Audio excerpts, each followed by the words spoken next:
Hello, everybody. Welcome back to Xbox Casuals, the Xbox podcast. I'm one of your hosts, Corey Deargan. Alongside me, as always, is the midnight pre-order that never gets canceled, Josh Finney.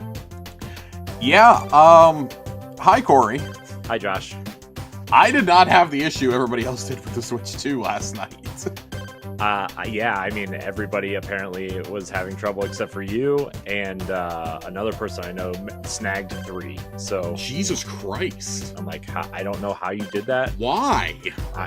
I don't know. Who has that much money in their bank account? People that... In their checking, more specifically. I don't know. Jesus I don't know. Christ. Yeah, I don't know. I was like, I could maybe like grab maybe one more for somebody who didn't get one, but like, I mean, that's look, if I spent any more money than I did last night, my wife would make sure I would not wake up tomorrow. Okay, so So we have some context on the upcoming Switch 2 launch, which will probably be the biggest launch in history. Right. Bloomberg reported this morning that they are forecasting that Nintendo will be able to produce between 6 and 8 million consoles by the time the Switch 2 hits shelves on June the 5th. Sony's PlayStation 4 and PlayStation 5 are tied for the best launch to date, with each selling 4.5 million in their first 2 months on the market. That's a lot. That's a lot. On top of that, we found out that Nintendo of Japan is overwhelmed by the requests for people to buy a console there. 2.2 million. 2.2 million. I've got some numbers for you on that one, too. 2.2 million is about 500,000 less than the worldwide launch sales for the original Switch. Yep. In addition, for context, in Japan, the Wii U sold 3.3 million lifetime, PS4 10 million, PS5 has sold 6 million to date in Japan. Yeah, this thing's gonna be a fucking juggernaut. Yeah, everybody who was worried about that thing, maybe or maybe not selling well. I mean, I do think that the price is still. I mean, we've been over this. This is old territory at this point, but I do think the price is still a realistic concern for a lot of people. Sure. But myself and at least 3 other people I talked to who secured pre-orders last night, we all had the same thought. Like, we don't need this immediately, but we want the best place to play Metroid Prime 4. And we are really, really concerned that after the initial allotment of these consoles is out, not even the initial allotment, but like once you get through Christmas, that price is going up. Yeah, I still feel like that price is going up at some point. I think they're going to get through the first holiday season. They're not going to raise it within the first 6 months. Can you imagine the optics on that? That's a Microsoft move, laying down the rake and then intentionally stepping on it. That's Xbox's thing. Stay out of their backyard. I don't know. Phil said they've been a great partner. So that's true. That's true. Maybe they're sharing some Xbox branded rakes. Aaron Greenberg's out there placing them as we speak. Right. But jeez. It makes a lot of, like, it's gonna probably happen. It makes sense for it to happen. We saw another PS5 increase worldwide, except for in America a couple weeks ago, and that's solely, from what we understand, it's solely because there's so many PS5s that have been shipped in already in anticipation of the tariff situation. But I mean, that's changing basically every hour on the hour right now. Like, right. We heard yesterday, we heard that a trade deal was being reached. The tariffs definitely won't be 145%. The Dow immediately shot up on that news. And then, well, it might not be a deal. And there definitely won't be a deal. And it cratered right back down. So it's rough out here, man. And we just want to be able to enjoy our hobbies. Let me just say that. We just want to enjoy our hobbies. We want to have a little bit of an escape from this hellscape of a world. And, if I got to pay Nintendo $500 to drive around an open world Mario Kart game, God damn it, I'm going to do it. Yeah. So that's where we are right now. I personally, I've said it. I said it on this show a couple weeks ago. I said it on our recap show. Buying one of these at launch didn't really move me, but I had changed my attitude literally that night, hearing upon all the tariffs being put on China and Vietnam, well, literally every country in the world, including an island inhabited only by penguins, that I was like, well, I guess I'm buying one of these ahead of time now, and if I'm able to get one later this year, then I'll buy one for Chelsea. You said there are tariffs on, like, yes. Antarctica? No, there is a specific island in the Pacific Ocean that only has penguins inhabiting it, and they slapped tariffs on it. Oh my god, what an What are we doing? What are we doing here, guys? What are we doing? Also, $30 amiibo are now a thing. $30 and $40. The Street Dude, Fighter the Street 6 Fighter amiibo. ones are $40. So I will say this: the Street Fighter ones are $40, but there apparently is an amiibo card pack available for Street Fighter 6 at GameStop that gives you for $22 gives you like 18 amiibo cards. So if you only care about the functionality and not the figurine, I think that's actually a really great solution. Not that we haven't been doing this from Temu and AliExpress for a decade now. It's fair. But I do think that that's a good solution for people like me who just want Prince Sidon on their shelf. Well, you're kind of fucked. Yeah. So I did pre-order 2 of the 4 Zelda amiibo, and the other 2, I'm guessing, won't be peg warmers necessarily, but I'll probably be able to get at some point later this year. Yeah, I would like to get those at some point. Walmart. So I got a memory card instead. I probably should have done that, but I got the memory card and a Pro controller instead. Even though I know the Switch One Pro controller. Yeah, I was gonna say Pro controller I'm holding off on for right now because there's nothing I feel like I need the Pro controller for right now. I still have my Switch One Pro. It works great. I don't really need the bumpers on the back.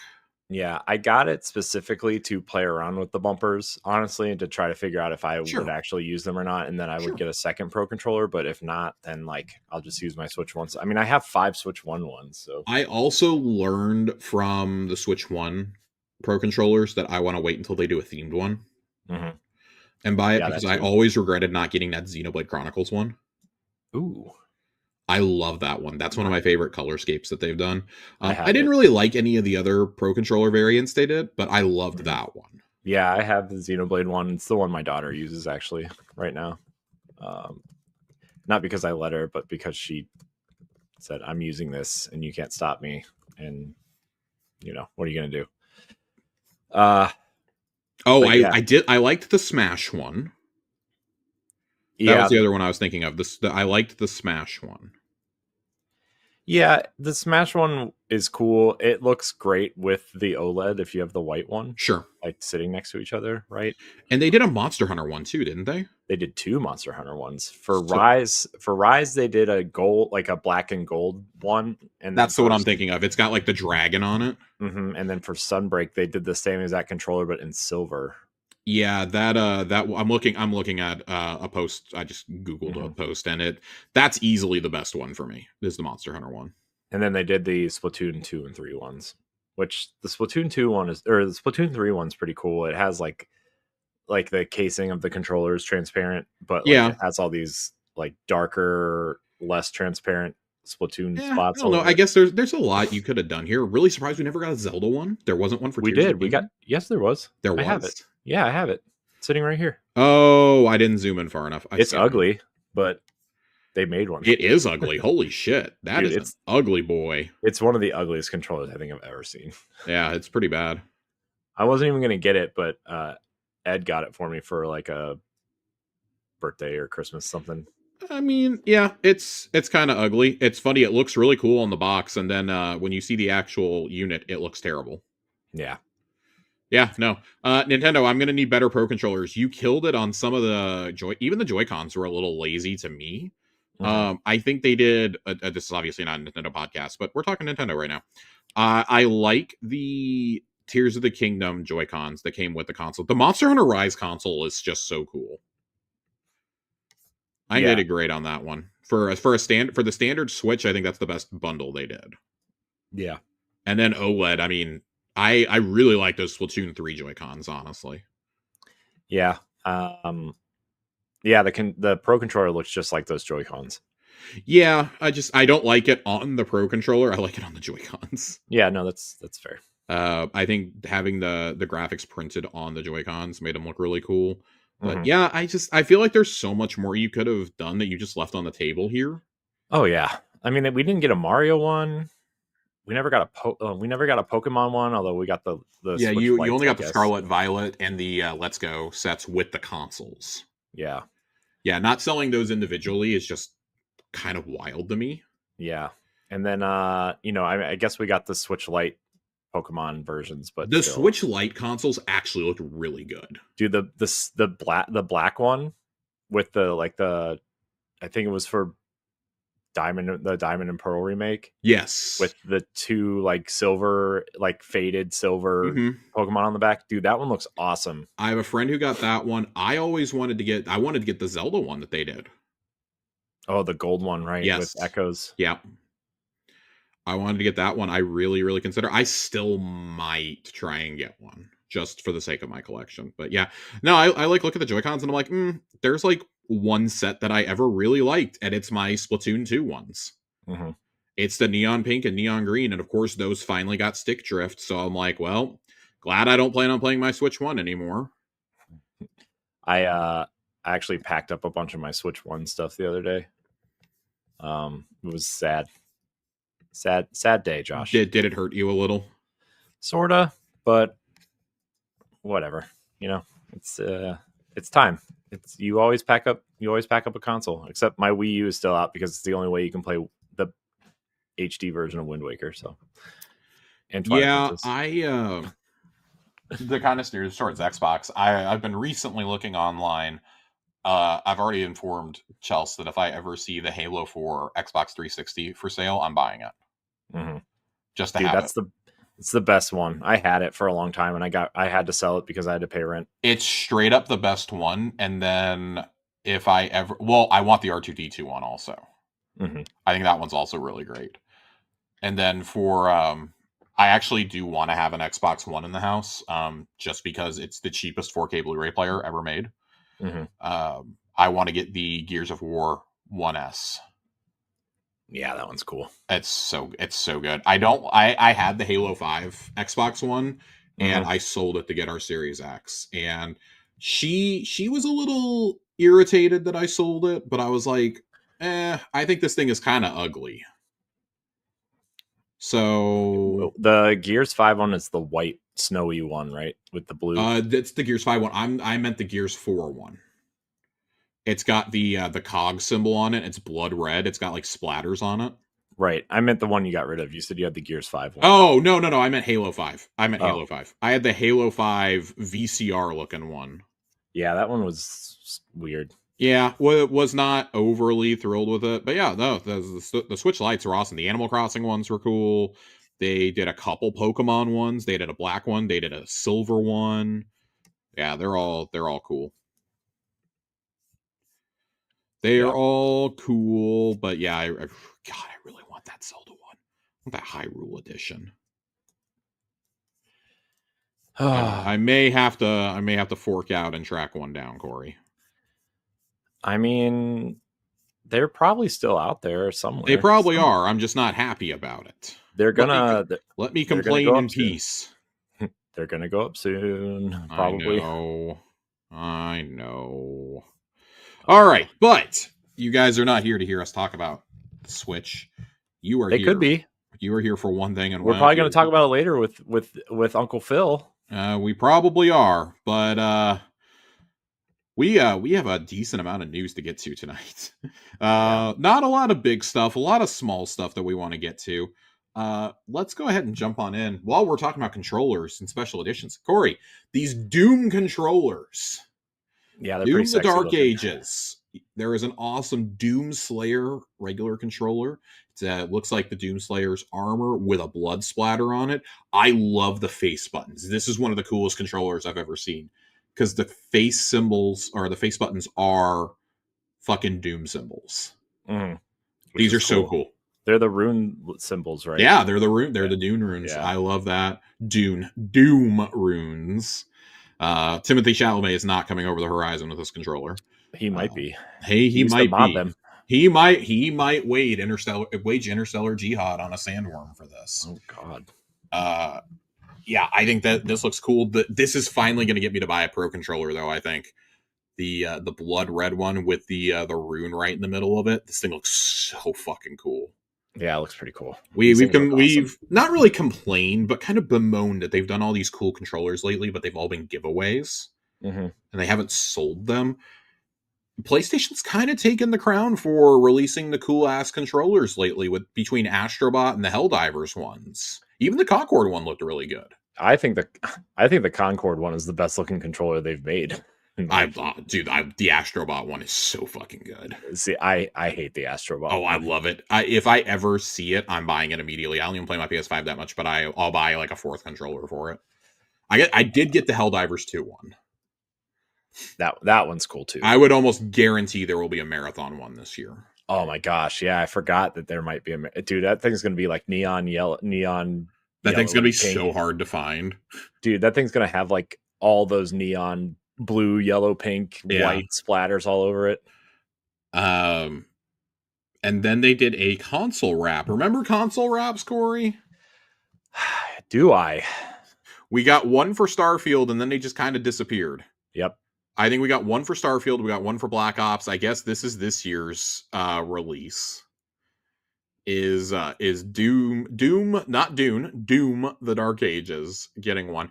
I guess they only want to do it for like their big signature titles, which kind of makes sense that you're not making them for every game.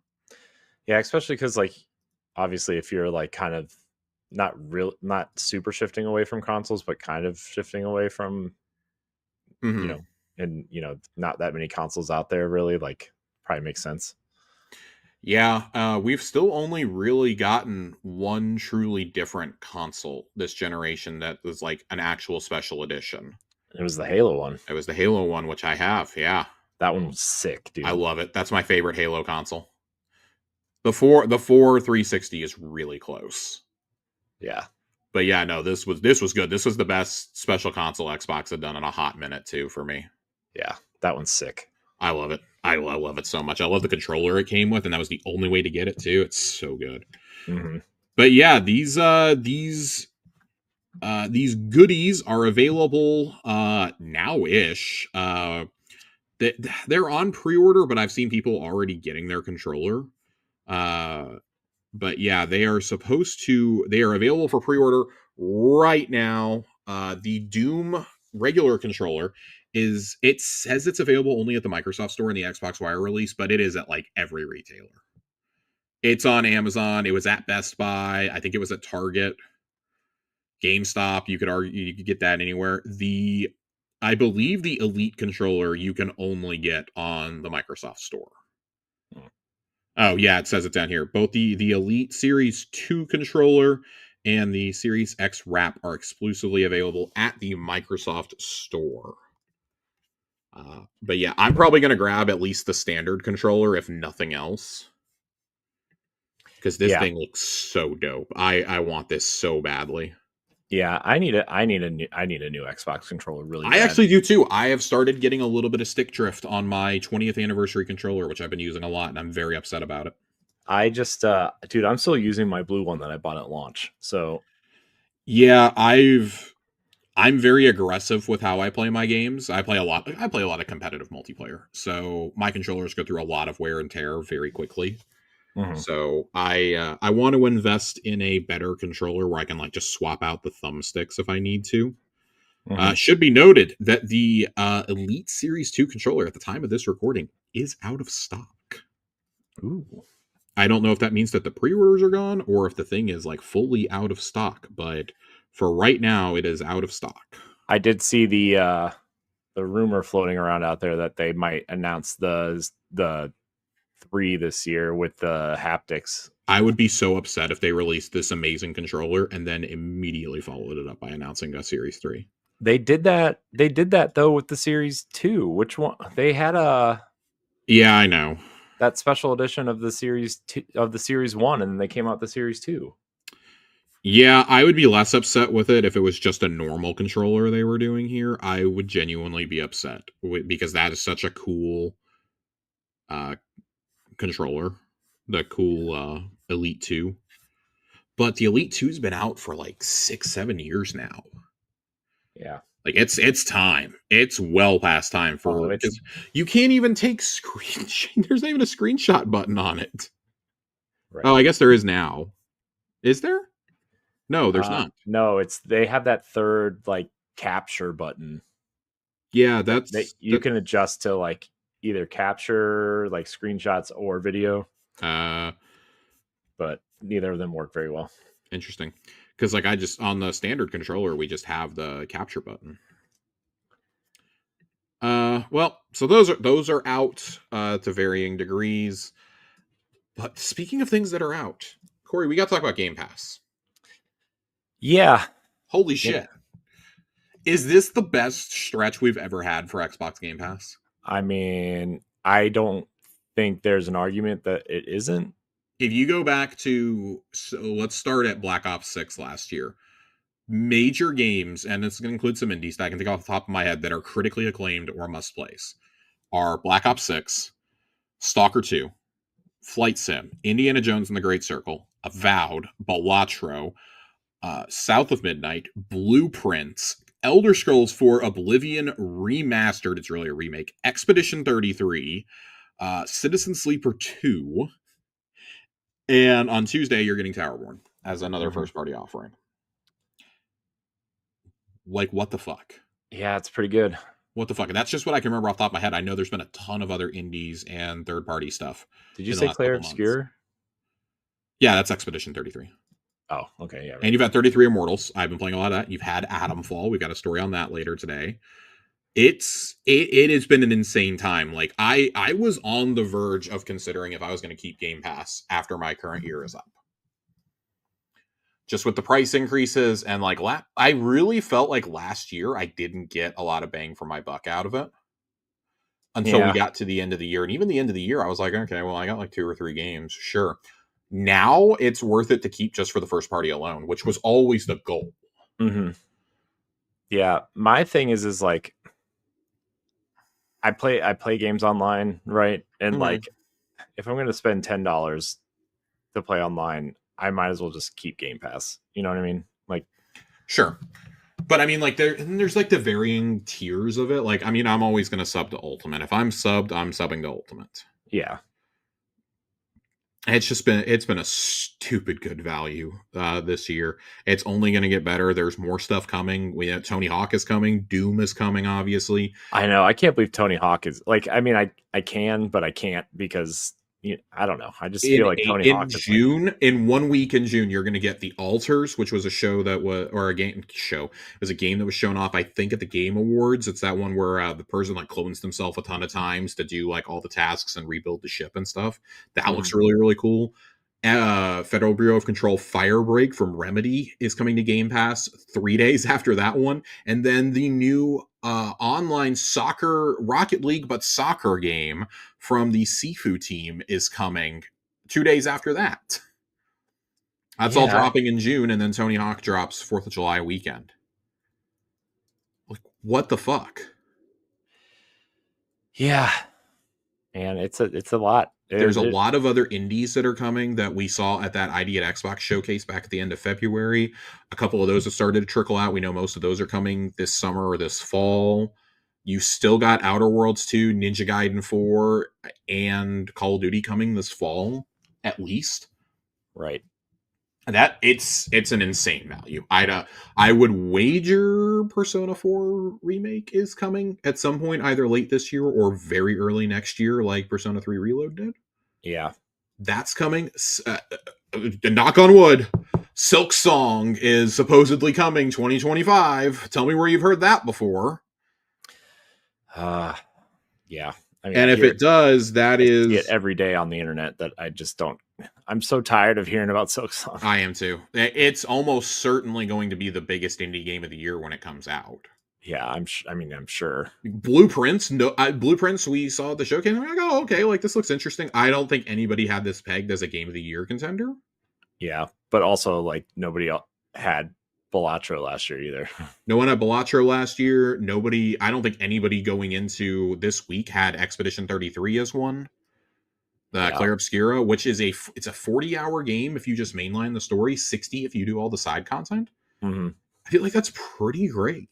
That's a pretty great length for a studio's first game. And this game was made by 30 people, and it's the highest reviewed game of the year. Yeah. Pretty good. I'm glad it's getting its time to shine too. I have a gripe with Microsoft's scheduling though. You pushed this game as this huge title, right? It was part of your developer direct, for God's sake. It was part of your summer showcase last year. It is a day one Game Pass game, and then you dropped a remake to one of the most beloved RPGs of all time 2 days before. Sounds like Xbox. Tell me why this couldn't have come out in March or in June or July when you have a hole in your schedule. Tell me why it couldn't have come out then. I don't know, man. This is a Tomb Raider Fallout situation. This is a Tomb Raider Fallout situation, but like 10 times worse.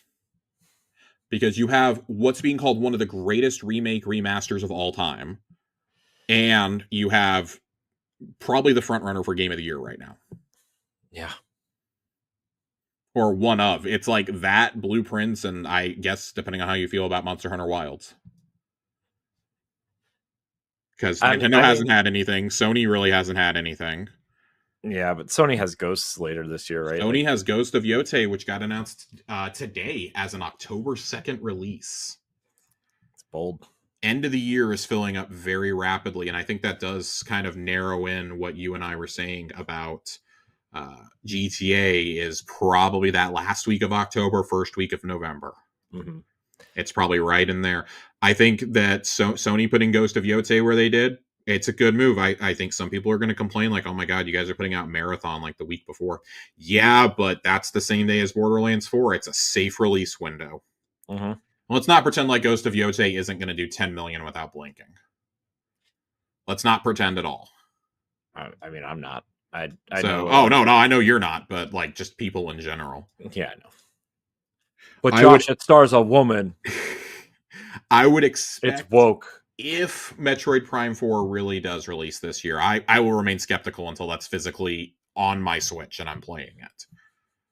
If it comes out this year, that's probably got to be like mid-October at the latest. What, Metroid? Yeah, Metroid's going to get steamrolled by anything else. I'm thinking an August release, to be honest. Jesus, that quick? Dude, it's been in development for 7 years. I hope so. That ever stopped Nintendo? No, I think you look at Nintendo's releases right now, and you look at like, okay, so you have Mario Kart in June, Donkey Kong July. You're missing something in August, and then September is Pokemon. And September is Pokemon. So like, where does Kirby drop? Where does Kirby Air Riders drop? See, yeah, that's the other thing. Is like Kirby could possibly drop. I mean, I think that Nintendo is like kind of insulated from the GTA hit. Oh yeah, no, of course they are. Like, but Metroid is a unique game for them because Metroid, as we've covered extensively on various pods that we've done over the years, Metroid is not a huge seller. This will almost certainly be the best-selling Metroid of all time.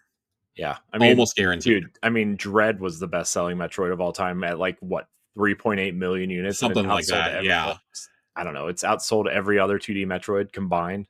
Yeah, this one's going to be big, and the thing is, it appeals though to the older crowd, which is also going to be really excited for Ghost of Yotei, for GTA, for Outer Worlds, for whatever else happens to come out. I'm not saying like Outer Worlds is on the level of Metroid, but it is going to be an awards contender. Outer Worlds 1 sold fairly well, sold better than Metroid Dread. So I do wonder, like, at a certain, I mean, I'm having this struggle right now. Like, how do I juggle all these games that are out? Like, just this month alone, we've been so bombarded that I haven't made serious progress in any of the core 4 that I need to play.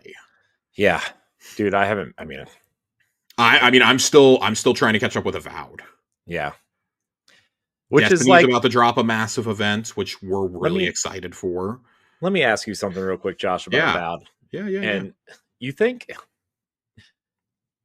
like they dropped Elder Scrolls Oblivion like 6 weeks after Avowed comes out, 4 weeks, 6 weeks after Avowed comes out? Like, what's going on here? And that's another reason why I think the Oblivion remake should have come out this summer, was to give a little bit more breathing room to a game that got reviewed pretty well. And people seem to like. People really seem to like, but it always drew those comparisons to Elder Scrolls from the second it was first revealed. And even the elevator pitch we got was basically, what if Obsidian made an Elder Scrolls style game? Yeah. So it really bums me out, because I think Eora is a very, very, very interesting world. The main complaint I keep hearing about that game I've heard it from 3 different people who have finished the game. They did not give a shit about the main quest in that game. Yeah. And that's not great for your RPG. Like Elder Scrolls can kind of get away with that because look at all the factions they have that you can do. Like Dark Brotherhood is always a highlight. Thieves Guild is always a highlight. Usually Fighters Guild is pretty interesting. Mages Guild can usually be pretty interesting. Like they do the DLCs that are fun. And I would almost guarantee you we're seeing an Avowed DLC at Summer Showcase. But it goes back to what we were saying. Like their release strategy is so weird here. I don't understand it. In a week's time span, you're gonna drop Oblivion. Expedition 33 is going to come to your service. Towerborn is coming to your service, and also next week coming to Game Pass, you have Far Cry 4 and Modern Warfare 2, which I know aren't huge, but that is more stuff being added to it, especially in the case of Call of Duty. That's a Call of Duty game coming to the backlog. Right. People have been asking for the Call of Duty games, and that's coming now. So it's just like, guys, at a certain point, like indies are going to start hitting. Revenge of the Savage Planet is coming in 2 weeks. That's going to hit. Doom hit. We are less than a month away from Doom. We are 3 weeks away from Doom. Yep. Which, honestly, as big as Avowed was, Avowed and South of Midnight both got a lot of push. Oblivion, obviously, is taking the internet by storm right now. Doom is going to do better than all 3 combined. Right. Doom games review very well. They play very well. They've really dumped a lot of resources into the campaign, and it is only a campaign this time. Mm-hmm. They've said there's a lot of exploration. There's quests to do. Like, this is going to be exciting. I think this is going to be huge. Yeah, this game's going to be pretty massive for them. And then as soon as you're finishing up Doom, boom, it's Summer Showcase. Yeah. 3 weeks after that. They are just trying to bombard you with something every few weeks. I would put money on there being a shadow drop at this event. We keep saying it. And one of these times we're going to be right. I think Double Fine's game has a really good chance at showing up there. But how big would it have been if they did that event and Oblivion dropped that day? Like, that would instantly be the greatest showcase of all time. Mm-hmm. If you had done that. But and also at the same time, that would have been so big, it probably would have overshadowed talk of everything that they're going to show that day. Right. That would have been your other problem. Yeah.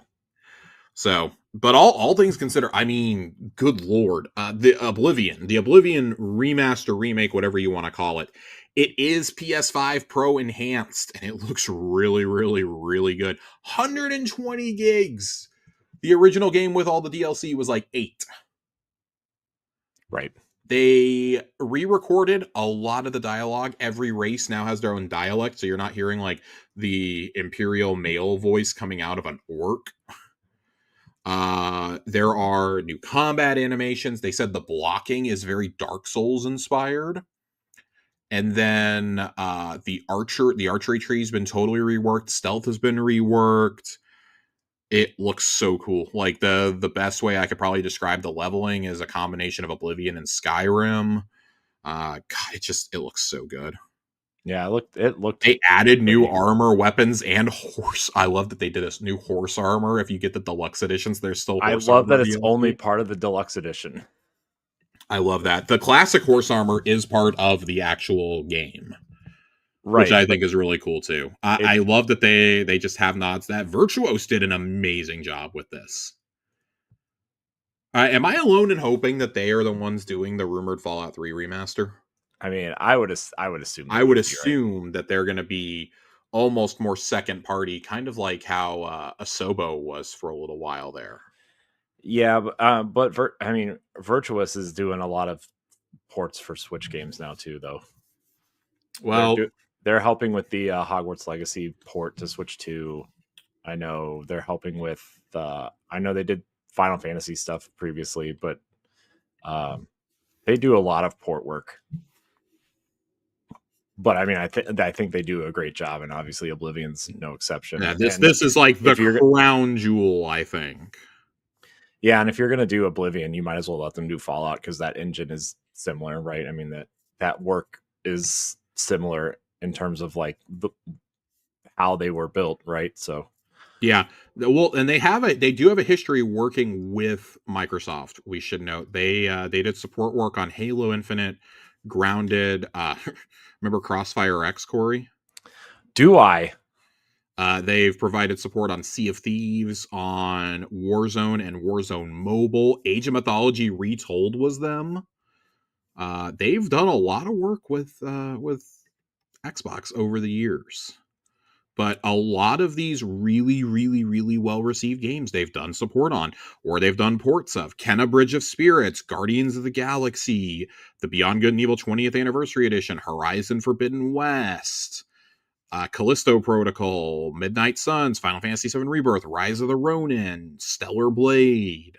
Like they are, if it's been something that's been talked about, they're doing support on Dune Awakening right now. They go all the way back to Demon Souls and Forza Horizon 4, Last of Us Part 2. Like you go way back with these guys. They are a good porting studio and a good support studio. Like we want to go all the way back. You're going back to Fallen Order, Outer Worlds, even League of Legends and Fortnite. So yeah, Virtuos, I think they're going to be like when we talk about the great porting studios, they're one of them. Like Bluepoint is another one that's really, really up there. Mm-hmm. They're obviously first party now, but when you're talking about like a third party porter, Virtuos is clearly one of the best. Mm-hmm. Yeah, and again, this is more akin to a remake than a port or a remaster, like pretty much everything else was, or support work. Right. So I'm very excited for them. They're also working on that new Riot game, 2XKO. Ooh. And Judas. Ooh. So yeah, I'm just absolutely fascinated by what they're doing. I hadn't really looked into them too much, and now that I have, it's like, oh my god, like they did a lot more than I thought they did. Like I knew they did some support work, but Jesus. Yeah. Good. I mean, good. I'm glad this turned out great for them. Yeah, I'm very excited. I feel like, and it just makes. I feel like it could have gone either way. I feel like this really could have gone either way, unfortunately. So, yeah, big fan. Virtuos, a million thumbs up. I don't know how else to say it, but they are awesome. You heard it here first. Josh gives it a thumbs up. Josh gives it all the thumbs. All the thumbs. All of the thumbs. All of the thumbs. I don't think we need to talk anymore about. I mean, Oblivion is awesome. I've played the first little bit of it. I've gotten up to Kavach. I just got the last. I was telling Ronnie this earlier. He was asking a Destiny question, and I was like, "Man, I haven't had a chance to like really read lore this season. This has been one of the busiest times of the last couple of years for me. So I really need to get back to that. The little bit of time I have had the last few weeks, I've actually gotten really back into Sea of Thieves. Ooh. Yeah, I haven't played Sea of Thieves since, oh god, the Pirates of the Caribbean expansion came out. I've really been having fun, but to really, really, really enjoy Sea of Thieves, you got to have hours to set aside. Yeah. So, and just almost nobody has that amount of time. So, really, really enjoying that. I did want to take a quick look at some of the going back to that massive Bethesda leak we had a few years ago, but as early as September 2023, we were hearing about the Oblivion remaster, and it was actually not the FTC document. That was actually the second place we heard about it. There was a post made online in 2023 that an anonymous developer from Virtuos claimed that they were working on it. So that was kind of wild. Back in like June of 23 is when it happened. It happened on the Gaming Leaks subreddit. Somebody made a really comprehensive post there about it. And I mean, when people claim to work for studios, pretty much everybody just disregards it right away because it's almost always bullshit. Yeah, no, they were pretty on point with it. They were pretty damn on point with it. So they were right.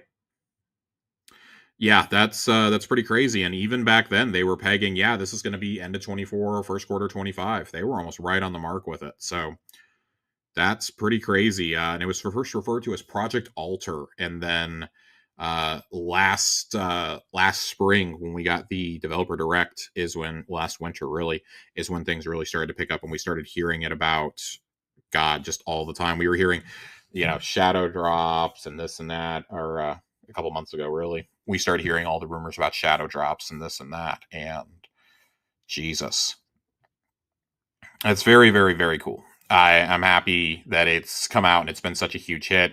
I think it had like 130,000 people playing concurrently on Steam yesterday at its peak. It's a lot of people.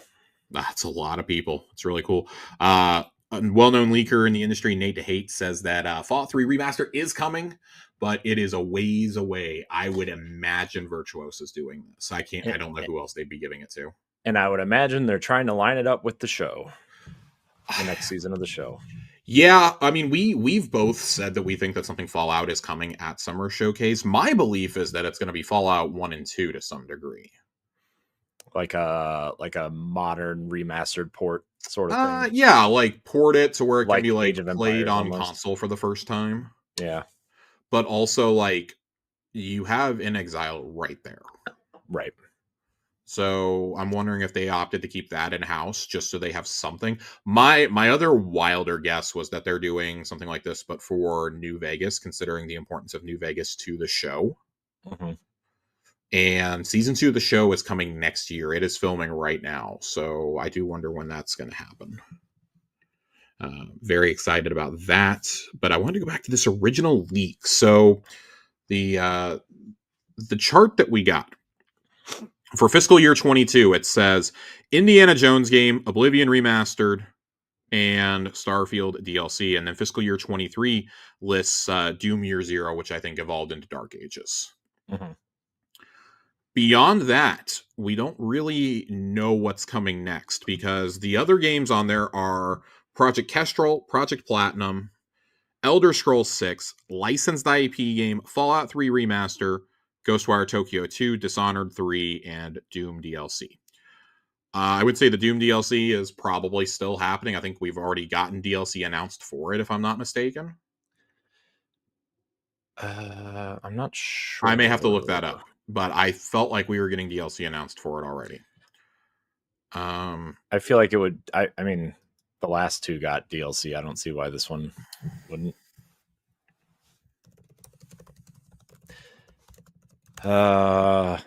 Yes, campaign DLC. I just Googled it. Campaign DLC is coming for it. So I would say, I mean, when you look at this, you have Kestrel, Platinum, and an IP game. The IP game, as far as we know, that is not Blade.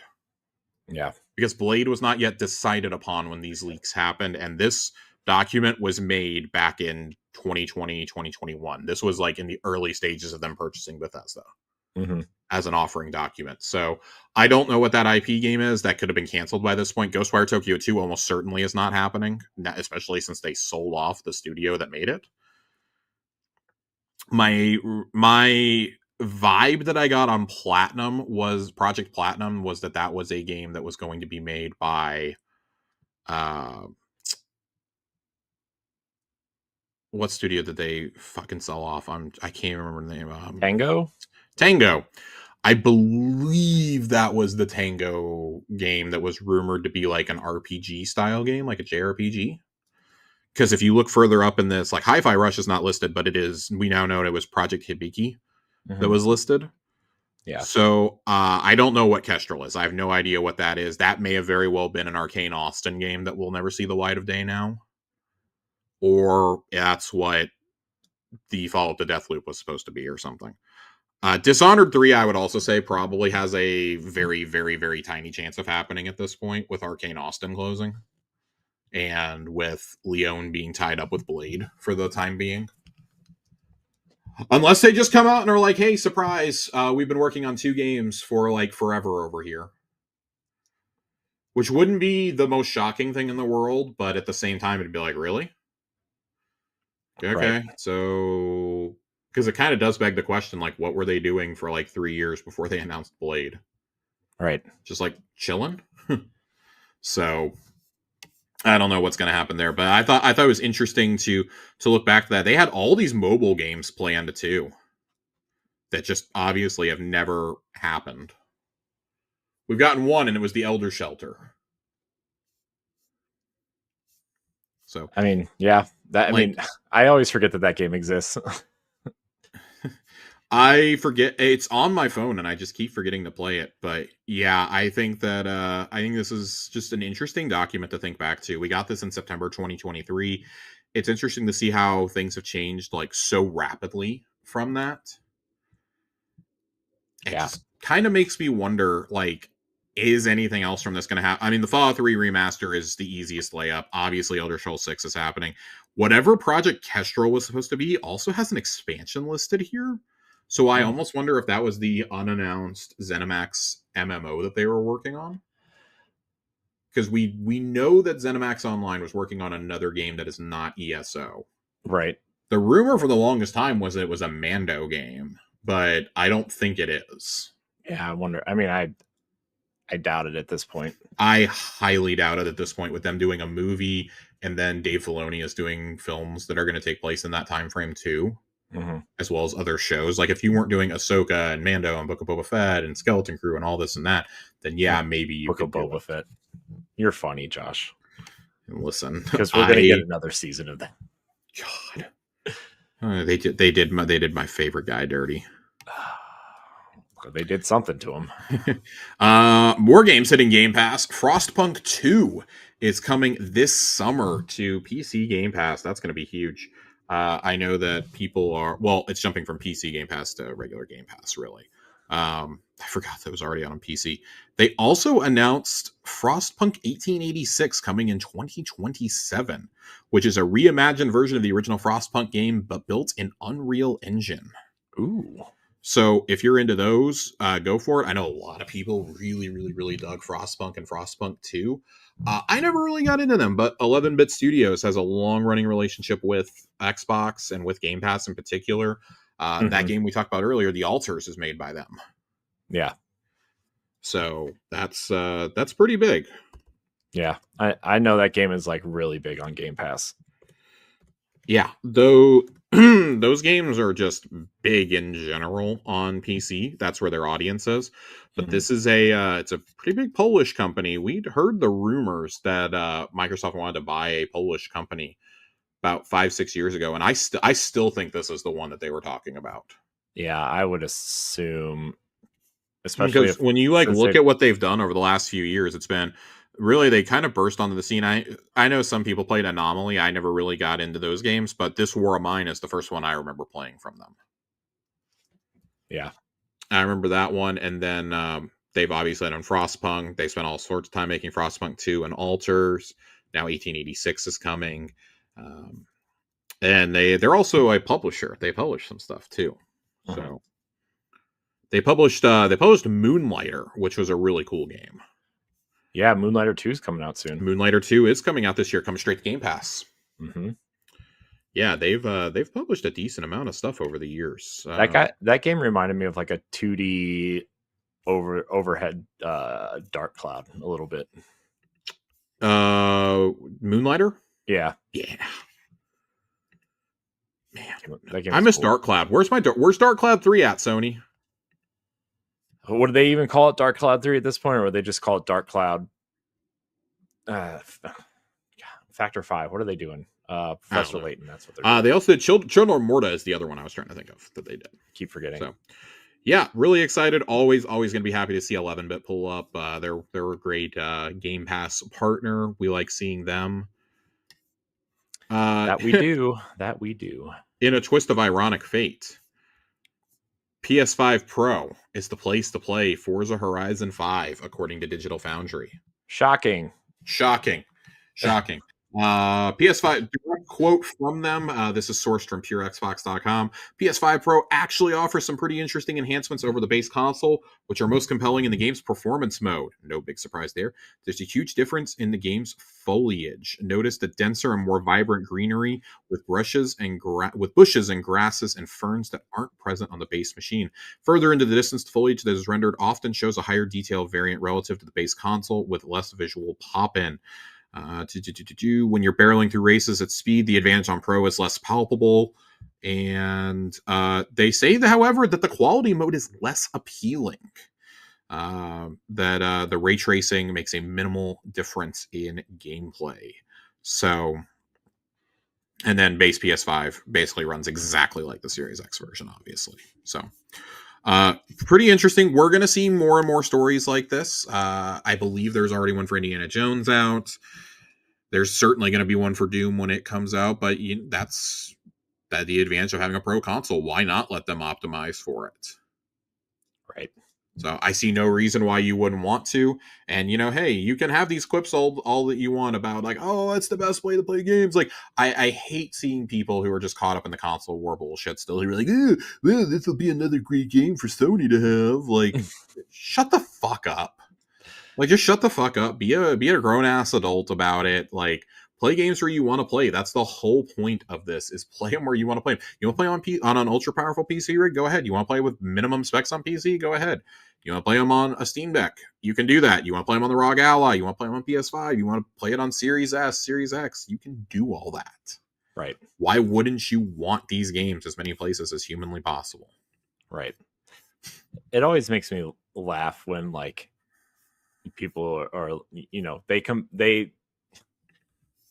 they shit all over the Xbox, right? But then when the Xbox games come to their platforms, they end up like buying them all. Absolutely just breaking the sales charts. Yeah.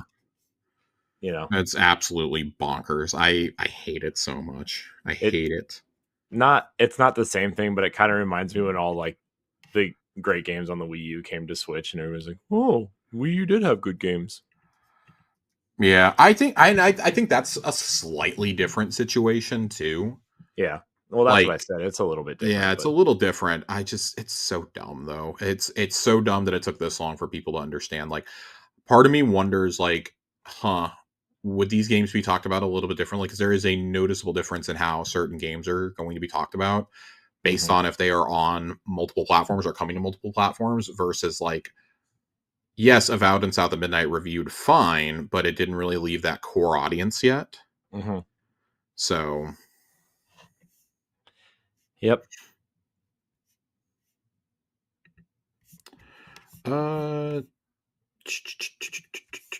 Next story. I got a couple more here. Adamfall. God, talking about Game Pass. Adamfall has done really, really, really well, apparently. Man, Microsoft's been a fantastic partner to work with. They really leaned into helping us. They brought skills and their scale to bear on our small project, and it's done really, really well for them. So they got a good deal, and we got a good deal out of it as well. We heard that it sold, or it had great amounts of players. I think it was like, 2 million players or something, right off the bat. So that's great. Obviously, they've had a long history of working with Xbox with the Sniper Elite games and whatnot, but the 1.5 million players is what I was thinking of in less than a week after launch, which further makes me upset that people did not play Hi-Fi Rush. Yeah. Ugh. Makes me more upset. Hi-Fi Rush, man. Hi-Fi Rush, man. Everybody should go play Hi-Fi Rush, because I'm assuming at some point that'll come off of Game Pass. I'm actually not entirely sure, because Microsoft did publish it. Yeah, but it's even studios that they've sold off in the past, though, as long as they publish the game, they've kept it. Right. My concern is the licensed music, I guess. Oh, yeah, it will come. It will at some point leave them. Yeah. That's really frustrating. We got a couple little things to clean up with here. Paul Tassi had a story this week from Forbes about the marathon NDA being lifted. There was supposed to be an NDA on the alpha, and oh boy, guess not. People were not happy about that at all. They were not at all happy that there was going to be the alpha having an NDA. I feel like that game's been played behind the scenes so much. Why? I mean, at this point, like, you should let the public at least see it, I guess. Yeah, that's kind of what they came to. So, I want to read what his conclusions were here. So, per my sources, a few things were going on. One, the closed alpha exists truly as a technical test ahead of the launch. They did not want it open now to everyone because they need to limit the number of players so things don't totally break. They need at least a somewhat limited test like this. Not uncommon in the industry. That's true. We hear this all the time. Bungie did the NDA assuming things would leak given the scope of the test, but as long as they would be somewhat limited, it would be, quote, good enough. They were not going to take anybody to court over this. 3, after the reaction to the gameplay reveal, leadership was nervous, but they tried to reassure teams. Ultimately, they figured it would shift the narrative if the NDA was lifted. I'm also seeing tons of codes go out, plus friend codes, so I wonder how many alpha denials are even going to happen. It does, in fact, seem to have helped. 4, there will be a open beta likely in August, much closer to launch, where you will be able to then pre-order its various editions ahead of the September 23rd launch. And finally, as everyone assumes, Marathon will cost $40 in the vein of Helldivers 2 and Concord. You cannot simply pull the trigger this late on suddenly making a game free to play, even if it's a common complaint. Not that that's the plan anyways at this point. The biggest question mark here is whether the alpha can be a sea change moment with people actually getting to play the game themselves and spread the word. It's actually pretty good. Of course, if it's not impressive enough, that may begin a spiral. This would have happened anyways during the open beta, but doing it this way at least means there might be some time to course correct some commonly disliked elements, whatever those may be. And Bungie is saying they want to do that outright as much as possible. It's a crunch timetable. One thing I'm still not sure about is what is going on with the endgame of Marathon, which includes this supposedly much different fourth map that at least right now does not appear to be launching with the game. I'm wondering if they will manage to get it out, but I don't know if that will happen or if it's even possible on the timetable. So, yeah, all things considered, really good reporting from Paul there. I will admit I have had my skepticism and my questions about what is going to happen here. Yeah. And I'm not super jazzed thinking about it. I do have a friend who got into the alpha. He was playing it today. I was watching him play it a little bit. He is the only person in my life that actually enjoys extraction shooters, and he's loving what he's playing so far. So I think that's good. He did emphasize to me, pretty much everyone playing this game is an asshole. Shocking. Shocking for a game like this, for an extraction shooter. It's a notoriously sweaty community that plays games like Tarkov. If you played the Dark Zone in Division, you know that's where sweaty people were at. Oh my gosh, so sweaty. So sweaty. The only extraction shooter I've ever played that I actually really enjoyed was that Rainbow Six one, but that was PvE only. So I don't know how I'm going to feel about this. He said he did like it, but not being in a group of friends, he says felt like it was detrimental to the experience, because as soon as the randos were getting their thing done, they were immediately going to extract, even if he had a quest that he was trying to do. Mm-hmm. So, or people would run off on their own and this and that. So he's actually going to try loading in solo tonight and doing a run to see if he enjoys it more. But he says, yeah, this is a game that I definitely want to play with friends. I do not want to play this really by myself. So I'm interested. I'm still really, really interesting. I want to, I don't know. I want to check this out for myself, because I'm not big on extraction shooters, but what I saw at the marathon reveal at least had me intrigued. I do share Paul's concern about the end game, though, because if it's just this loop on 3 or 4 maps, that does not thrill me. That does not excite me. That, at that point, I'm happy to pay $30 or $40 for it if I get, a few weeks or even months of enjoyment out of it. But that player base is going to fall off so quickly if that's the case. Yeah, I'm worried about that too. Then again, I was proven wrong when I said the same thing about Helldivers. That thing was in the sales charts for so long, and in the most played games on PC and PS5 for so long. So what the fuck do I know? Yeah, I feel like the co-op, like the chaotic co-op nature of that game, though, really helped it. As a, I mean, that's true. I also feel like you didn't need communication as much in that game. Like, you could just kind of do things with randos, and it wasn't like the worst experience. It wasn't great, but it wasn't terrible. Yeah. Yeah, it's definitely something. It is definitely something indeed. I don't know. I really want to try Marathon before I buy it. I want to be. It's like something I really want to be excited for, but I don't know if I can be at this point. You know what I mean? Yeah, I also think that, like, man, I'm going to be totally honest. You and I are both at a point in our lives where we're not playing games that are this sweaty as much anymore. We Yeah. have such a finite amount of time to game. Yeah. You're talking about, yeah, finite time is, And I mean, you're the one with children. I'm not. yeah. I mean, it's at this point for me, it's the last month and a half, 2 months. It's been more about work than kids at this point. Sure. My kids are getting old enough to where like they're starting to play games with me, but they're different games than like, it's not like my 4-year-old son's going to sit down and, create a guardian and run through Destiny with me or something. Sure. And that therein lies the problem. There's too many online games that I want to play and not enough time to do them. Like, I've gotten really back into Sea of Thieves. I don't know how much of that I'm going to play. Probably not a ton. I'll probably play it for another couple weeks and then be done with it. And put it back down for another year or two, barring a massive expansion getting announced this summer, which would certainly suck me in for the summer. Like, Fortnite is about to do a whole Star Wars themed season. That's our next story. We're getting that. Destiny obviously is coming up. Edge of Fate is getting formally revealed on May 6th, along with the Rite of the Nine activity dungeon crawl coming out that day. Yep.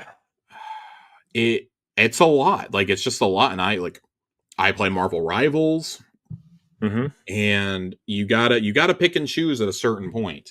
And as bad as it feels to say, you're almost always going to gravitate towards those existing properties and those existing games. Now, I think Marathon may luck out because it's got the Bungie name. And people know that even if they didn't like Destiny, they know how Bungie games play. Nobody Yeah. makes a shooter that feels as good as Bungie. Right. And I think if they know that it's not a Destiny style game, that they'll be more inclined to play it. Right.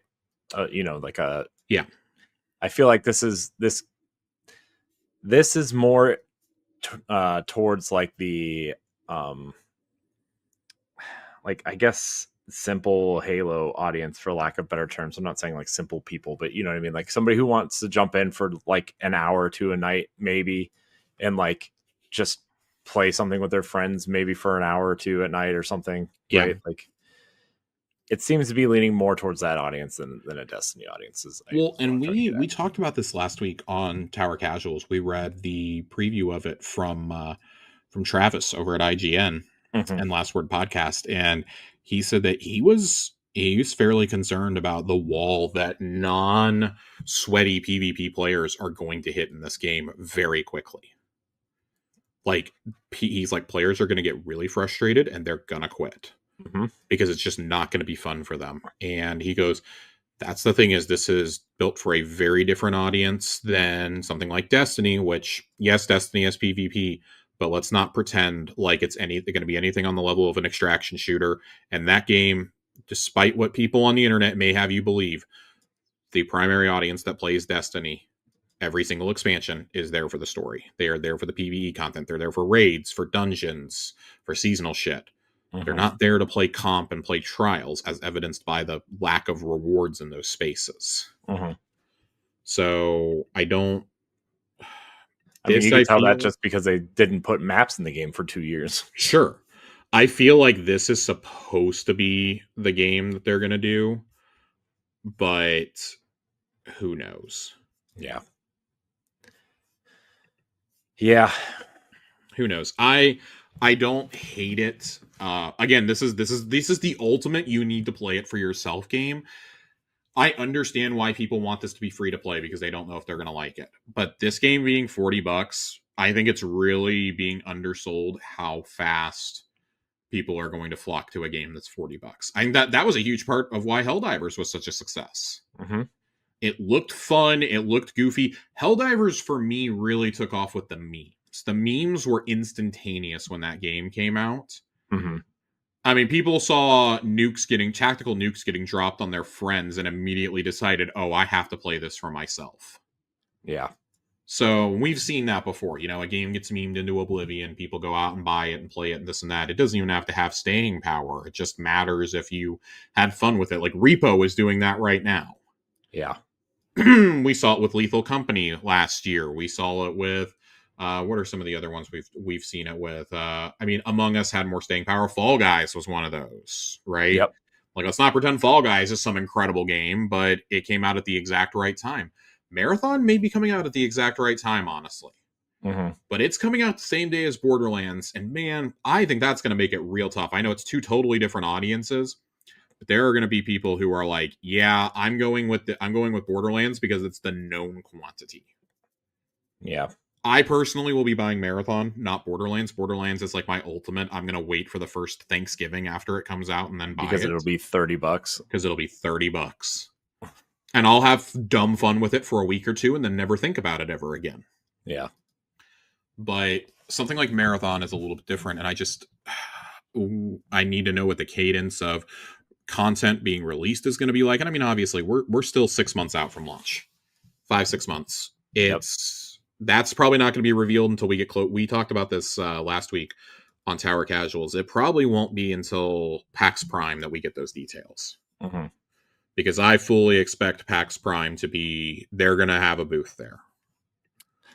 I would imagine so. Yeah, I would be shocked if it wasn't. Yeah. So, what else do we have here? I guess let's go ahead and roll right on into some Star Wars news. We got the news at Star Wars Celebration. We got some news. We know that there's Outlaws DLC coming. I don't have the date off the top of my head right now, but that is coming in the next few weeks, I believe. Might be a good time to jump back into Outlaws. Also, there's a Switch 2 version of Outlaws that was announced at Celebration. There sure was. And there is a demo available for Xbox Now. I will tell you this. Xbox Now. What is Xbox Now? It's on Xbox Now. Oh, the demo is available now. Oh, I thought you meant like there was a service called Xbox Now. I'm like, what the hell is that? No, definitely not. I'll tell you something though. This game ran real bad on Xbox. I don't know how it's going to hold up on the Switch too. Oh boy! Oh man, it's gonna run great, Josh. Let me tell you, it's gonna run. All right, I have to interrupt this though. The Seattle Seahawks, for all of you who hate sports, did not draft Shedeur Sanders. We are good, boys. We are good. What pick is that? The 18th pick. Oh, geez, really? He's dropping that far? He is dropping that far. We did not take him. We took an offensive tackle. We did the correct thing for once in our fucking lives. I'm so happy. Anyways, yes. So we got that news. We got the news that the next Fortnite season, which will be a short season, only about 6 weeks long, is entirely Star Wars themed for the Battle Pass. With 4 new POIs, one of which is a First Order base, one is Mos Eisley, one is Darth Vader's samurai hideout. That's cool. And then the last one is a Resistance base that looks more like a food truck courtyard built out of AT-ATs. Cool. This Battle Pass, we don't know exactly what's in the Battle Pass. We do know there's a few skins coming, including one Darth Jar Jar Binks, the Sith Master himself. That's funny. Darth Jar Jar is coming. Emperor Palpatine will be a part of the pass. And as rumors are believed, a customizable Mandalorian skin will either be in the pass or in the shop.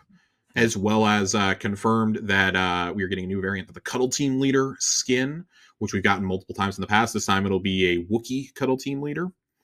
It's the stuff of nightmares. If you've ever seen a Furby, it looks kind of like that with the eyes. Mace Windu is coming to Fortnite. But they're going all out with this. There's going to be a different story beat every week for the duration of this event, culminating in a big live event, which I believe the live event is happening the same weekend as Summer Game Fest and the Xbox Game Showcase and the Switch 2 launch. So that'll be interesting. It's supposed to be some Attack on the Death Star style thing, which seems really, really cool. Flyable X-Wings and TIE Fighters are coming, Corey. Nice. That's cool. Force Lightning will be a mythic. There will also be a mythic for Mandalorian jetpacks. Ooh. And the blaster rifles and lightsabers are coming back. So they're really going all out with this. I'm very excited. This is awesome. I thought they crushed it with the Marvel season. I thought the Marvel season was just an absolute blast last fall. And I just wish this wasn't coming at such a busy time. But it is being launched to coincide with May 4th, so I guess I understand. Yeah. I mean, May 4th. Big I deal. really, really, really, really, really wish this was happening in like June. Yeah, Because holy shit, what we just got in the last 2 weeks, Doom is coming next month also. So Yep. God, guys, come on. I mean, it's Fortnite, so they know people are going to turn up for a Star Wars Fortnite season. Let's be honest. I mean, they most certainly are. But the thing that has me the most excited, believe it or not, is not Fortnite. Oh, I thought you were going to say it's not Star Wars in Fortnite. Speaking Yep. of Fortnite, real quick, Josh. Hit me, Corey. Do you know who's available in the store right now? I do not. Casey Jones. Oh my god, I knew this was going to be something Ninja Turtles related. How did I not know this? I talked about this with a friend earlier. Also, the Turtle Van is available for purchase for, I guess, what, Rocket League is that? That's theirs, right? So yeah, I think it's also purchasable in Fortnite as a car. Yeah, that's what I'm saying. That's cool. It's like, dude, to buy both those things. Bebop and Rocksteady are also in Fortnite. I know. There's a lot of turtle stuff in there right now. There's a lot of turtle stuff, except for not the Ninja Turtles, but the Ninja Turtles and Mythics were here for so long. I know those versions of the turtles look cool. But anyways, back to the regularly scheduled program. Back to the regularly scheduled program. We finally have gotten the veil lifted on one of Respawn's mysterious Star Wars projects, the RTS that they've been working on with Bit Reactor, called Star Wars Zero Company. It looks cool. I am stoked for this. I'm into it. This looks just so fucking cool. I encourage everybody to go watch the announced trailer. You play as Hawks, a disgraced Republic officer leading the Zero Company through a war you don't see, the one fought in the shadows, the war beneath the war. The unlikely ensemble includes a surprising combination of natural teammates and uneasy allies to stop a threat that could consume the galaxy. So, yeah, this looks really, really cool. There is, in the key art, you see an astromech droid, you see a Mandalorian, you see a clone trooper, you see a Jedi, and you see somebody in a weird Bacta-looking mask. So I'm absolutely here for it. Hawks and the squad members of Zero Company are customizable through voice, appearances, classes, names, and even your astromech's paint job can be tailored to your preference. Alongside our authored heroes, you will also be able to create your own squad members, choosing appearance, class, outfit, and abilities. As you send squad members throughout missions together, bonds will improve, which affects other parts of your playthrough, resulting in a different experience for every player. You have a home base called The Den, where you'll have the ability to socialize and catch up with your squad, as well as recruit, customize, and outfit new operators, allowing you to unlock new skills and abilities for the company. You'll also upgrade the space to make it fit your playstyle needs. And the in-game galaxy map. It's the largest and most interactive yet in a Star Wars game, and it's where players will see just how their choices are impacting the galaxy as a whole. We can't wait for you to meet and fall in love with our new characters, and you can expect some appearances by fan favorites. Just imagine who might be around the corner. We also can confirm that as you progress, you'll visit iconic locations throughout the galaxy, like Solo's planet Vander and Mapuzo from the Disney Plus original series Obi-Wan Kenobi. Star Wars Zero Company launches in 2026 for PC, PS5, and Series X and S. Oh, no Switch 2 version, everybody. Sorry. No Switch 2 version, everybody. I would be shocked if this does not get announced for Switch 2. It's going to be announced at a Nintendo Direct because they have to announce everything at a Nintendo Direct. Well, they also said that they're going heads down until they're ready to show more, until they're ready to like show more gameplay and whatnot. Yeah. So I would expect to see this towards the end of the year, honestly. Mm-hmm. It wouldn't even surprise me if this was not coming out until like next summer or fall, if we're being frank. Yeah.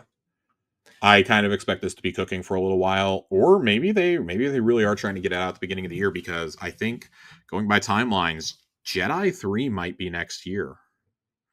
We talked about that on the last show, but I do feel like that's pretty close.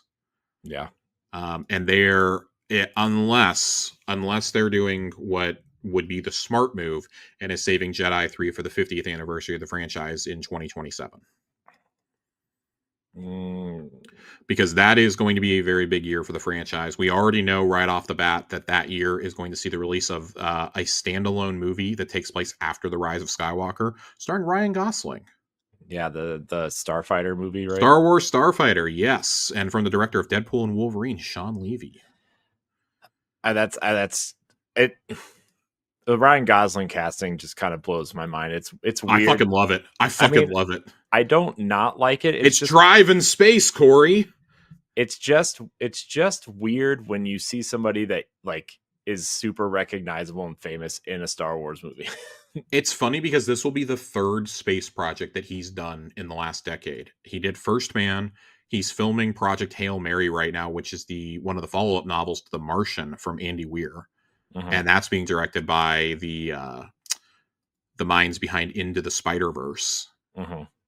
So, who at one point worked on Solo as the directors. So it's just very interesting how this is all going. Yeah, I'm excited. I love Star Wars. You guys know that. I'm hyped for Mando and Grogu next year. I'm loving Andor season 2 already. I did not bring it to show and tell because I'm not allowed to have it till my birthday, but I did secure one of the Celebration Japan exclusive figures. Oh, did you? I will send you pictures of it after we're done here. It is legitimately the coolest action figure I've ever bought in terms of a box. It is from the Visions anime. Nice. So I'm very happy. There's a lot of really cool stuff coming for Star Wars, and man, doing an RTS, I'm so ready. That is a universe ripe for an RTS. Yeah, I just really wish we were getting away from the Clone Wars of it all. Yeah, but I think with the popularity of Ahsoka and that, they're kind of revisiting that time period, right? Like the rumored second, even if it's like Obi-Wan. Right after, like still, like it makes sense. I want to get away from like everything from the Clone Wars to like Return of the Jedi. I want to get rid of anything that has to do with a Skywalker. That too. I actually would like happily take stories about Luke Skywalker and Han Solo and Princess Leia that are set between like the time that Ben Solo was born and the beginning of The Force Awakens. I would gladly take anything you want to do there. Sure. And they've been so ambiguous with it. And I think it's because they don't want to pigeonhole themselves in case they decide to do another movie down the line. Yeah. And which it really feels like we're going to get them back in live action with Dave Filoni's movie, Heir to the Empire. I also think, and I think Dave Filoni could probably do it right. But I also think like the backlash of Solo recasting Han Solo was, it's stupid though. It's stupid. The role was not that sacred. I know that people on the internet refuse to, get off their high horse, and I actually really liked that movie. I love Solo. Yeah, Han Solo is my favorite Star Wars character, so if I am okay with this, y'all can get over it. Yeah, they didn't recast Indiana Jones. They did not recast Indiana Jones. Thank God Shia LaBeouf was not actually cast as taking over the role. Can I just say something real quick about Indiana Jones? Yeah. That look, Troy Baker did such a great job in the game. And Dial of Destiny, that first 20 minutes with like a young Harrison Ford CG'd was like the best part of the entire movie. I think I would watch a whole movie with Troy Baker voicing Harrison Ford, a young Harrison Ford in the Indiana Jones movies. I'm pretty sure I would watch that. Yeah, I would happily. God, Troy Baker's so good, dude. He's so good. Troy Baker is so fucking good. What a talented individual he is. Just gonna throw that out there. Appreciate your talented individuals. Pay your actors. Pay your actors indeed. All right. I have to say that. we have to say that. We want to say that. No, I know we do. I'm talking to the the studios out there who seem to not want to do that. Movie studios, that is. Very, very ornery tonight, Josh. Very Sorry, my partner is texting me. Give me 1 second. Is she saying that she secured tickets for you to go see Muppet Vision 3D? No, we were gonna go to Florida, but we're like, God, it's so expensive. It sure is. So we're gonna make the decision to sit on the money that we came into and be like, we're gonna put off a vacation for a little bit, do some things we need to do. Our cat really needs to go see a dermatologist and his heart doctor. He has to go see a cardiologist every year, so we're gonna use some of the money to do that, even though it's not like super expensive. So That that sounds like the responsible but not the fun thing to do, Josh. you would be correct. So it is what it is. I'm making sure that we don't have anything else to talk about here. I'm scrolling through really, really quickly. I don't think there's a. I mean, there's not really a lot else to say at the moment. I think Switch 2 has kind of really dominated the news cycle at this point. Yeah, I had another thing pulled up though that I was scrolling through really, really quickly, making sure that I didn't forget anything here. I don't think I did. So I want to make sure. That I'm not missing anything. I don't think I did. I think that we're good there. Is there anything else you want to talk about, Corey? I mean, nothing really. I'm just, dude. I need a. I don't know what I need, man. I feel like I've just been working nonstop for I like feel like 3 we months. just both need vacations. I would love one, but the last vacation I went on, I worked the whole time. So. Yeah, I would like a sizable vacation at this point. We're taking one in June or July at some point, but I'm it's like not. I will be here. I yeah, I mean I shouldn't be because of work stuff, but Yeah. I don't know, man. Like I'm really happy to have a job, obviously in this Yeah. weird economy, but Yeah, like I'd be happy. man, just a little tiny break would be, just Yeah, no shit. a little bit nice. Also, I think it's probably partially my fault of just like I feel like I always need to get this stuff done so I can have a break, but then there's always more to do, and There's always more to do, it's a and vicious cycle, man. our schedules outside of work are not slowing up either. The next month and a half or so is going to be really busy for us because we're going to finally get out of this insane stretch of games. I'm going to tell y'all right now, the next Xbox Casuals, barring any major news, is just going to be us talking about like all the exclusives we haven't been able to play yet. Yeah. I will hopefully have a lot of Expedition 33 and some South of Midnight under my belt by then. That'll be right before Doom comes out, so no Doom talk right off the bat. But it's funny, we're going to be kind of like having a flip flop shows because next week we have a Tower Casuals, and that's leading right into the showcase, which is happening on that next Tuesday, which is the week we do an Xbox Casuals, and then we're having the inverse when the Xbox Summer Showcase happens. Yeah. We've got Switch 2 coming up, which both of us are doing stuff for that coming into that launch. Yeah. You'll have to come on Pal Block and talk with. Oh yeah, there's going to be a lot. There's going to be a lot of content that we're going to be doing across this show, across Pal Block, across the Boss Rush podcast. It's going to be kind of an all hands on deck situation for all of us. So a lot of stuff there, and like I said, we've said it repeatedly throughout this show. There's so many good games right now. Like not just even on Game Pass, just in general. There's so many good games to go play. Yep.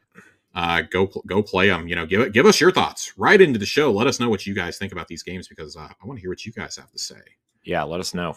Tell us. Let us know. There's been so much, and I'm gonna have to force my hand and stay away from the Oblivion remake for the time being, so that I can actually get to new experiences. Are you going to do that though, Josh? Yes, I am actually. I'm having a really difficult time doing it, but I need to do it purely so I can get other games off my hard drive. I mean Oblivion was 120 gigs, Corey. I don't have enough room. I only have a 500 gig expansion card. I mean that's fair.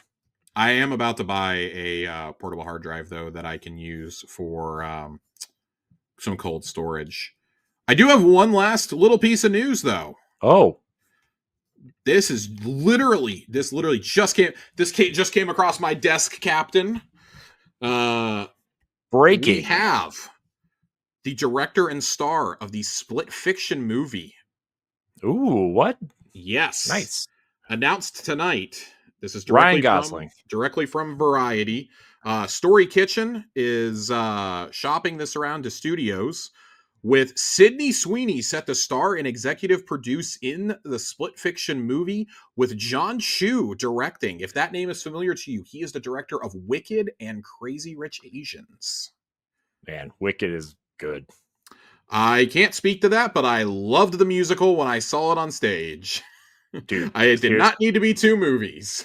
I'm telling you, Wicked was probably the best movie I watched last year. Brother, I'm telling you, part 1 of that movie, because that was part 1, was longer than the entire stage musical, which blows my fucking mind. Yeah. But I do really love the Wicked musical. It was actually one of the very first things Chelsea and I did. The first birthday that we were together for of mine, she bought me tickets to go see it because I had mentioned for years how much I wanted to see it. So that is one of our earlier memories as a couple.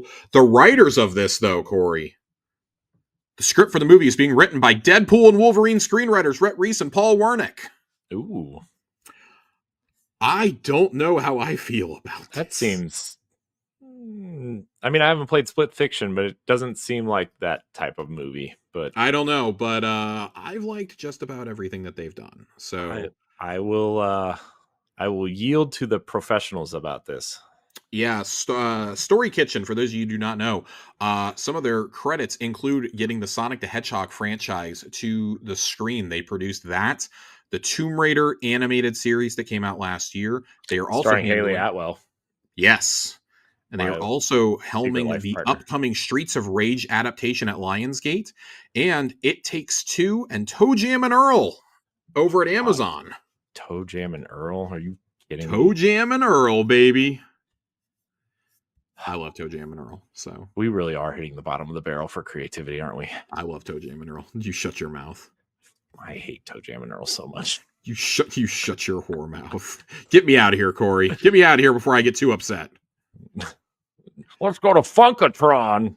I will say I laughed very hard that Jeff Keighley could not pre-order a Switch last night and was publicly complaining about it. People were like, use your industry clout, Jeff. And everybody was responding to him going, this is him using that. Right. Like, first of all, how's Jeff Keighley not getting a Switch? First of all, they're sending one to Jeff Keighley. Let's be completely honest. Yeah, come on. Yeah, like what are we doing here? Like I saw certain other channels that I will not name by name that I was like, you guys are definitely getting these gifted to you, so I don't want to hear about it. Look, Miyamoto asked him to hang out. He said, no, I'm hanging out with Kojima, and now he's shunned from getting a Probably. Switch. Speaking of Kojima, there was a Death Stranding 2 preview event last week in Tokyo, and we should be getting previews here very, very soon. So cool. I'm curious to see how that plays out. I don't know if it was last week or if it was this week. I know we got the pictures of everybody being there this week. I was just wondering if it was embargoed or not. So that should be a final preview should be coming. They're spending several days playing it apparently. This may even be the review event. I don't know, but that game drops late June. So. Yeah, we're about to. I'm saying we're about to hit the busy season. Everybody but Xbox is about to hit their busy season. Xbox is having theirs in the middle of fucking April, apparently. Yeah, Xbox is already there. We've complained for so long about Xbox not having enough in the first half of the year that now suddenly they've had like their entire slate in the first half of the year. Yeah, they're like, you complained enough. Here's all of it. We'll show these motherfuckers. Here's all of it. We're done. Yeah, right. Phil's just like lock up when you're done. Yeah. Man, I can't wait. All right, let's get out of here, Corey. I got Expedition 33 to get to. All right, yeah. I want to thank everybody out there for watching and or listening to this episode of Xbox Casuals. You can check us out every other Friday on podcast services and YouTube. Josh, thank you tonight for your time, as always. Always. I'm going to go maybe cry at the NFL draft in a minute, so there's that. Everybody out there, tell us what you're playing. Tell us what you're looking forward to. Thank you so much for watching, and until next time, we love you. Goodbye. If you want to see how you can become a Patreon producer, head on over to patreon.com/BossRushNetwork. The Patreon producers for this month are Adriel Munger, Austin Campbell, Celeste Roberts, Sana Dierig, Francisco Santillan, Matthew Keel, and Christian S. Thanks for your continued support of the Boss Rush Network.